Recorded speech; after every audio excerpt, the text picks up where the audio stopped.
राहुल गांधी एक बहुत ही समझदार, शिक्षित, देश प्रेमी, बहादुर नेता हैं और लगातार तरक्की कर रहे हैं। लगातार उनके व्यक्तित्व में निखार होता जा रहा है।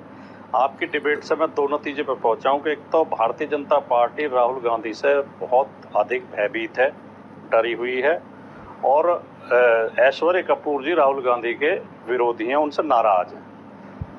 दो नतीजे मैंने निकाले हैं। जहां तक भारतीय जनता पार्टी के लोगों का सवाल है, वो झूठ बोलने में, गुमराह करने में, आरोप लगाने में, चरित्रहनन करने में बहुत माहिर हैं। बात को घुमा देंगे, झूठे तथ्य रखेंगे। अब मेरे प्रिय मित्र शहजाद पूनावाला जी ने कहा कि 370 खत्म करेंगे वो नेशनल कॉन्फ्रेंस वाले, और दलित उनका वाल्मीकियों का आरक्षण खत्म कर दे। पहली बात तो 370 केंद्र सरकार खत्म कर सकती है, राज्य सरकार को अधिकार ही नहीं है। या सुप्रीम कोर्ट कुछ कर सकता है उसमें, या हमारे भारत की संसद कर सकती है। राज्य सरकार का उसमें कोई रोल नहीं है। दूसरी बात, वाल्मीकि आरक्षण के बारे में नेशनल कॉन्फ्रेंस ने कुछ बोला ही नहीं है। तो पहली बात तो ये।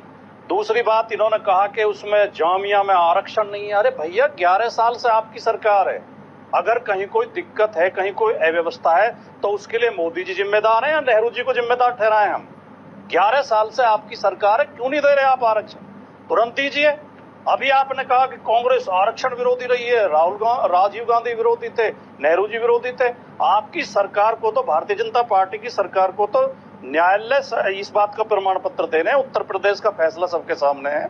शिक्षक भर्ती में आपकी सरकार ने आरक्षण के साथ छेड़छाड़ की है, ओबीसी के समुदाय के साथ बेईमानी की है। उसका आदेश हाईकोर्ट ने दिया है, हाईकोर्ट ने माना है, केंद्रीय पिछड़ा वर्ग आयोग ने माना है। तो ये कहना, दो मुद्दे आपने उठाए ऐश्वर्या जी, मैं उन पर भी थोड़ी सी टिप्पणी करना चाहता हूं। एक तो आपने कहा देश का अपमान करते हैं बाहर जाके। एक महापुरुष ने बाहर जाके ये भी कहा था कि 2014 से पहले तो इस देश में पैदा होने में भी शर्म आती थी।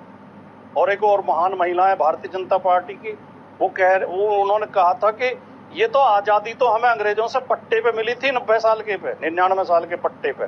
इसे तो मोदी जी ने पक्का किया है। असली आजादी तो 2014 में मिली है। तो क्या अपमानजनक है या नहीं है? डरने की जहां तक बात है, हमारे बहादुर प्रधानमंत्री गए थे, एक कार्यक्रम में जा रहे थे, पंजाब में कुछ किसान हाईवे पे इनके स्वागत के लिए खड़े थे। इन्होंने समझा मेरे विरोध के लिए खड़े हैं, दौड़ के वापस दिल्ली आ गए, भाग के। और फिर कहा अपने मुख्यमंत्री से कह देना कि मैं जिंदा लौट आया हूं उसमें दिल्ली। तो ये चीजें जो है, एक तरफा कहना कि ये इनकी ये है, या इनका अपमान करना। जो राहुल गांधी बोल रहे हैं कुछ भी गलत नहीं बोल रहे। हाँ, सिख वाले मामले पे मैं रतिंदर भाटिया जी की बात से सहमत हूँ। सिख बहुत बहादुर और देशभक्त कौम है। लेकिन मैं उसमें एक बात और जोड़ना चाहता हूँ। भाटिया जी ने कहा कि 84 में उनके साथ क्या हुआ, इसके बावजूद भी वो देश के साथ, देश किसी और का थोड़ी है, देश भी तो उनका है।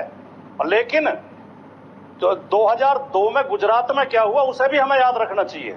और हमें जब हम सिख भाइयों की प्रशंसा इस बात के लिए करते हैं कि उन्होंने घाव झेल के भी वो देश के साथ हैं, तो हमें मुस्लिम भाइयों की भी इस बात के लिए प्रशंसा करनी चाहिए। जो गाजा जहां दिल्ली में जो हुआ था, वो राजीव गांधी के परिवार ने या राहुल गांधी के परिवार ने नहीं किया था, वो उन्मादी लोगों ने किया था। और उन उन्मादियों में आरएसएस की बहुत बड़ी भूमिका थी।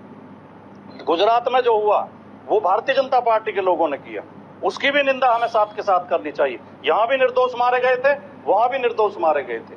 ये भी हमारे भाई थे, दिल्ली वाले भी, वो भी हमारे भाई थे। क्या क्या अत्याचार नहीं हुए गुजरात में? शहजाद काउंटरिंग, बहन बेटियों के साथ रेप तक हुए, बच्चे तक, छोटे छोटे बच्चे दीवारों में पटक के मार दिए गए। क्या क्या अन्याय नहीं हुए, अनाचार नहीं हुए।